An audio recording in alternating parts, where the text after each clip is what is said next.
Types of matrix, matrix के प्रकार। कितने प्रकार की मैट्रिक्स होती है? नंबर 1 सबसे पहले आता है पंक्ति, पंक्ति आव्यूह, रो मैट्रिक्स, रो मैट्रिक्स। ऐसी मैट्रिक्स जिसमें एक ही पंक्ति हो, स्तंभ चाहे कितनी भी हो, पंक्ति उसकी एक होनी चाहिए, उसे कहते हैं row matrix, having one row only. Example A equal to 1 2 3, एक रो है और 3 कॉलम है। मैंने आपको पहले भी कहा था मैट्रिक्स में हम सबसे पहले ऑर्डर में रो को लिखेंगे हम, उसके बाद कॉलम को लिखेंगे हम। तो रो हॉरिजॉन्टल में देखते हैं हम, तो 1 2 3 ये एक ही रो में है, इसलिए इसकी रो हो गई 1, और कॉलम 1 फर्स्ट कॉलम में, 2 सेकंड कॉलम में और 3 थर्ड कॉलम में है। तो 1 2 3 फर्स्ट रो, रो 1 और कॉलम 3। चूंकि रो 1 है इसलिए इसको हम कहते हैं रो मैट्रिक्स। यानी इसका अगर इन शॉर्ट फॉर्म लिखे हम तो A I J 1 into N, N इसलिए कि कॉलम कितने भी हो सकते हैं, रो एक ही होंगे। नंबर 2 दूसरा आता है आपके स्तंभ मैट्रिक्स, स्तंभ आव्यूह, स्तंभ आव्यूह यानी कॉलम मैट्रिक्स, कॉलम मैट्रिक्स।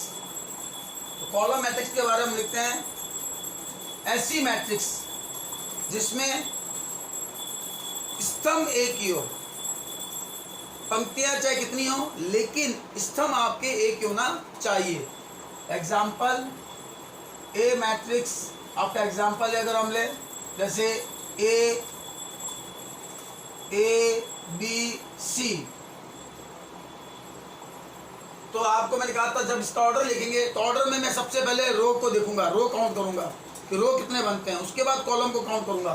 तो row horizontal, first row, second row, third row, यानी रो इसके 3 है, और ए बी सी ये एक ही कॉलम में है तो 3 by 1, चूंकि कॉलम इसका एक है इसलिए इसे हम कहते हैं कॉलम मैट्रिक्स, स्तंभ आव्यूह। In short form A equal to आपका A I J और ये हो जाएगा आपका M इंटू 1, यानी M मतलब रो, रो कितने भी हो सकते हैं, कॉलम एक ही होने चाहिए।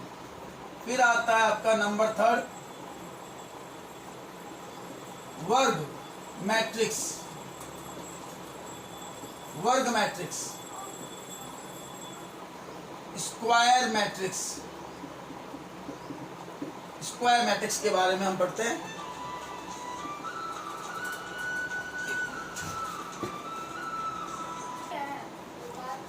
स्क्वायर मैट्रिक्स, मैं स्क्वायर मैट्रिक्स बात रहा हूं। स्क्वायर मैट्रिक्स का मतलब ऐसी मैट्रिक्स जिसमें रो और column, number of row, number of column ये इक्वल हो, उससे हम कहते हैं स्क्वायर मैट्रिक्स, वर्ग मैट्रिक्स। जितनी पंक्तियां उतने स्तंभ, यानी M और N इक्वल हो, M और N equal meaning M equal N।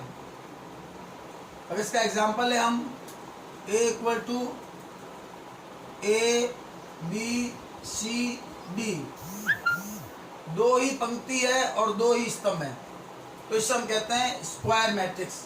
M और N इक्वल है, स्क्वायर मैट्रिक्स में ये डेफिनेशन होती है।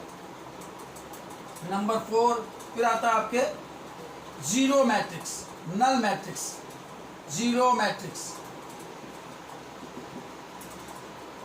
शून्य आव्यूह, शून्य आव्यूह। ऐसी मैट्रिक्स जिसमें सभी एलिमेंट जीरो, सारे अवयव जीरो, उसे हम कहते हैं शून्य आव्यूह, नल मैट्रिक्स। और इसका सिंबल जो प्रतीक होता है, सिंबल होता है, वो ओ, अल्फाबेटिक इंग्लिश में हम ओ को रिप्रेजेंट करते हैं। इसे ओ से व्यक्त करते हैं, ओ एम इंटू एन। हम अगर यहाँ 2/3 की मैट्रिक्स लिखें तो 2 रो और 3 कॉलम, 2 रो और 3 कॉलम की मैट्रिक्स हो गई है। सारे एलिमेंट जीरो होने चाहिए, उसे हम कहते हैं जीरो मैट्रिक्स। फिर उसके बाद आता है आपके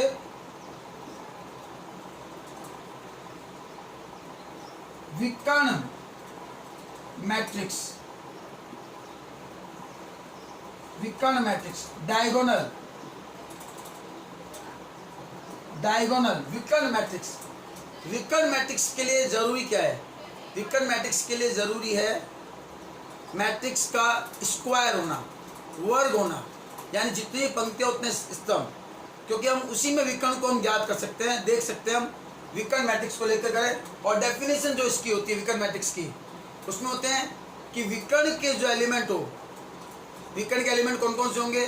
A11, A22, A33, ये होते हैं प्रिंसिपल डायगोनल, मुख्य विकर्ण। मुख्य विकर्ण के अलावा बाकी जितने भी एलिमेंट होंगे वो सारे जीरो होने चाहिए।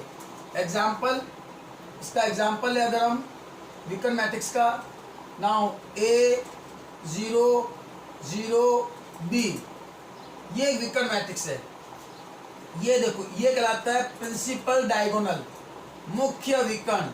ये A11 है, ये A22 है। इनके अलावा बाकी जितने भी एलिमेंट है वो सब जीरो होने चाहिए। इन्हें हम कहते हैं मुख्य विकर्ण, प्रिंसिपल डायगोनल, प्रिंसिपल डायगोनल। इसकी डेफिनेशन को शॉर्ट फॉर्म में अगर हम लिखें, then Aij for all I not equal to j, Aij equal to 0 for all I not equal to j। जब I और j इक्वल नहीं हो वो सारे एलिमेंट जीरो होने चाहिए, उससे हम कहते हैं विकर्ण मैट्रिक्स। और विकर्ण मैट्रिक्स विकर्ण तभी बनेगा जो मैट्रिक्स स्क्वायर होगी। I not equal to j, it means जैसे A12, I और j इक्वल नहीं है, ये जीरो होना चाहिए। A11, I और j इक्वल है, ये जीरो नहीं होना चाहिए। तो ये कहलाती है विकर्ण मैट्रिक्स। विकर्ण मैट्रिक्स को शॉर्ट में हम इस तरह लिख सकते हैं, जैसे A डायगोनल, अब जैसे मैंने मान लो कि 1 2 3 इस तरह लिखा, A डायगोनल 1 2 3 करके लिखा, तो A डायगोनल 1 2 3 का मतलब डायगोनल होता है विकर्ण मैट्रिक्स। तो उसकी विकर्ण मैट्रिक्स को अगर लेकर मैं डेफिनेशन दूं, यहाँ ये मैट्रिक्स बनाऊं, तो ये 1 2 3 जो है वो एलिमेंट है A11 का, A22 का और A33 का। ये एलिमेंट A11, A22 और A33 के हैं। बाकी सभी एलिमेंट जो है वो इसके जीरो होंगे। 1 0 0 0 2 0 0 0 3, ये विकर्ण मैट्रिक्स है आपकी, डायगोनल मैट्रिक्स है 3/3 की। इस तरह से हमने पंक्ति आव्यूह, स्तंभ आव्यूह, वर्ग आव्यूह, शून्य आव्यूह और विकर्ण आव्यूह, इस मैट्रिक्स के बारे में हमने देखा है।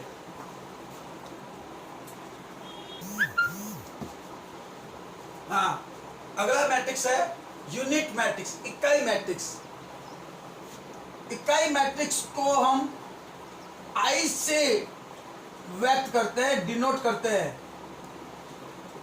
ये अपने आप में एक फिर सिंबल लेके आता है, एक शून्य मैट्रिक्स यानी नल मैट्रिक्स, जीरो मैट्रिक्स और एक यूनिट मैट्रिक्स, ये अपने सिंबल लेके आते हैं। बाकी मैट्रिक्स हम कुछ भी यूज कर सकते हैं नाम में, अल्फाबेटिक ABCD, लेकिन शून्य नल मैट्रिक्स, जीरो मैट्रिक्स के लिए O और यूनिट मैट्रिक्स, इकाई मैट्रिक्स के लिए I। इस मैट्रिक्स की डेफिनेशन होती है ऐसी विकर्ण मैट्रिक्स यानी डायगोनल मैट्रिक्स। अब डायगोनल मैट्रिक्स तो मैं आपको समझा चुका हूँ। डायगोनल मैट्रिक्स वो होता है जिसमें जो प्रिंसिपल डायगोनल होता है उसके एलिमेंट, उसमें जो एलिमेंट है उसके अलावा बाकी सारे एलिमेंट जीरो होने चाहिए। तो यानी यूनिट मैट्रिक्स एक प्रकार से डायगोनल मैट्रिक्स होता है। डायगोनल के सारे अवयव वो 1 होने चाहिए, 1 होने चाहिए, उससे हम कहते हैं यूनिट मैट्रिक्स। इसे आई से व्यक्त करते हैं। एग्जाम्पल आई 1 0 0 1, ये डायगोनल देखो आप, ये डायगोनल मैट्रिक्स है और डायगोनल में 1 1, अगर एलिमेंट 1 1 हो डायगोनल में और बाकी सारे एलिमेंट अगर 0 हो तो हम उसे कहते हैं यूनिट मैट्रिक्स। और इसे आई से डिनोट करते हैं। ये 2/2 की है तो इसे I2 से भी हम लिखते हैं। I3 मीन्स है 3/3 के डायगोनल मैट्रिक्स। यूनिट मैट्रिक्स बनानी है 1 0 0 0 1 0 0 0 1। I4 हो गया आपका 1 0 0 0 0 1 0 0 0 0 1 0 0 0 0 1। I4 विकर्ण में जो अवयव है वो सारे अगर एक हो तो उसे हम कहते हैं यूनिट मैट्रिक्स। यूनिट मैट्रिक्स के बाद अब आता है आपके त्रिभुजाकार मैट्रिक्स, ट्रायंगुलर, त्रिभुजाकार आव्यूह।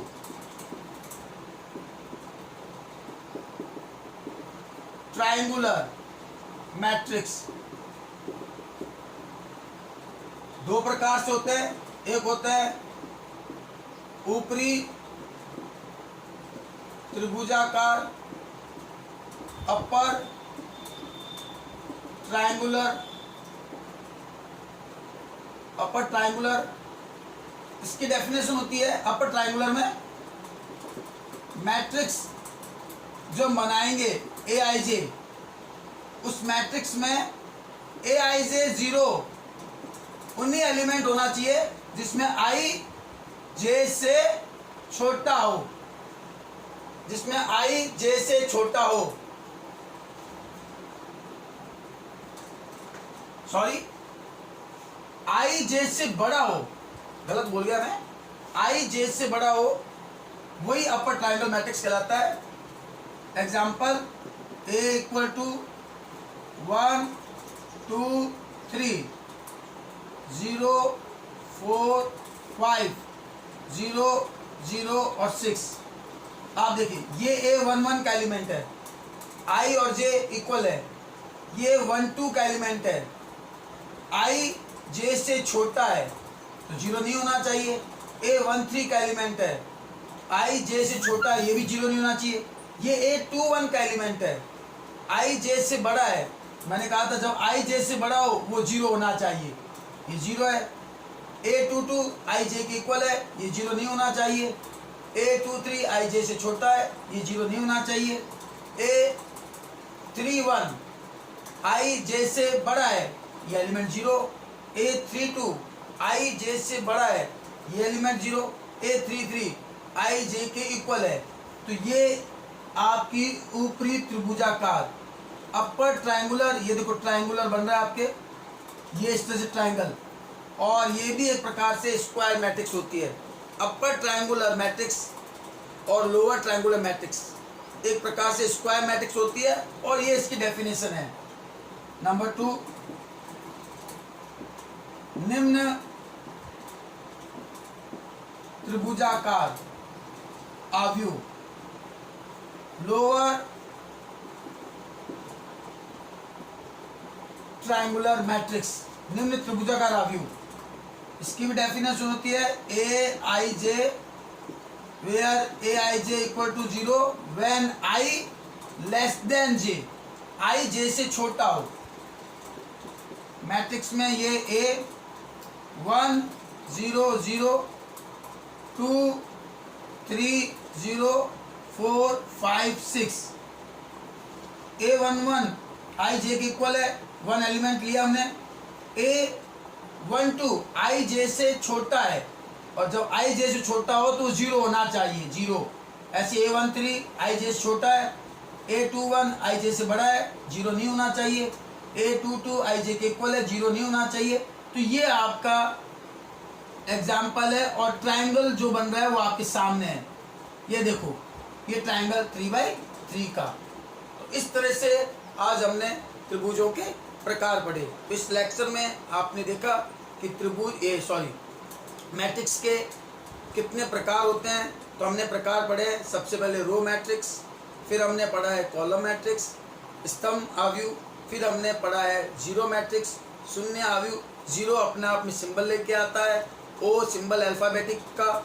उसके बाद हमने पढ़ा है स्क्वायर मैट्रिक्स, उसके बाद हमने पढ़ा है विकर्ण मैट्रिक्स, उसके बाद हमने पढ़ा है यूनिट मैट्रिक्स, और उसके बाद हमने त्रिभुजाकार मैट्रिक्स जो 2 प्रकार से होते हैं। एक मैट्रिक्स और मैं आपको बता दूं, अदिश मैट्रिक्स, स्केलर मैट्रिक्स, अदिश matrix, scalar matrix. Scalar matrix क्या होती है? ऐसी विकर्ण मैट्रिक्स, यानी स्केलर भी एक प्रकार से विकर्ण मैट्रिक्स होती है जिसमें विकर्ण के सारे एलिमेंट सेम हो, A = A0 विकर्ण के सारे एलिमेंट अगर सेम हो तो उसे हम कहते हैं अदिश आव्यूह। एग्जाम्पल ले लूं मैं, -1 2 0 0 0 -2 0 0 0 -2। विकर्ण के अगर सारे एलिमेंट अगर सेम हो तो उसे हम कहते हैं स्केलर मैट्रिक्स, अदिश। यानी इकाई मैट्रिक्स, यूनिट मैट्रिक्स और स्केलर मैट्रिक्स में क्या डिफरेंस है? जो यूनिट मैट्रिक्स है वो स्केलर होता है, every unit matrix is a scalar matrix, क्योंकि इसमें भी एलिमेंट सेम है। तो यूनिट मैट्रिक्स स्केलर मैट्रिक्स होता है, लेकिन जो स्केलर मैट्रिक्स होता है वो यूनिट हो ये जरूरी नहीं है। तो हमने मैट्रिक्स के आज प्रकार पढ़े। अगर आपको ये वीडियो पसंद आया तो आप इसको लाइक और सब्सक्राइब करिए। नेक्स्ट वीडियो मैं आपको फिर दूंगा। Thank you.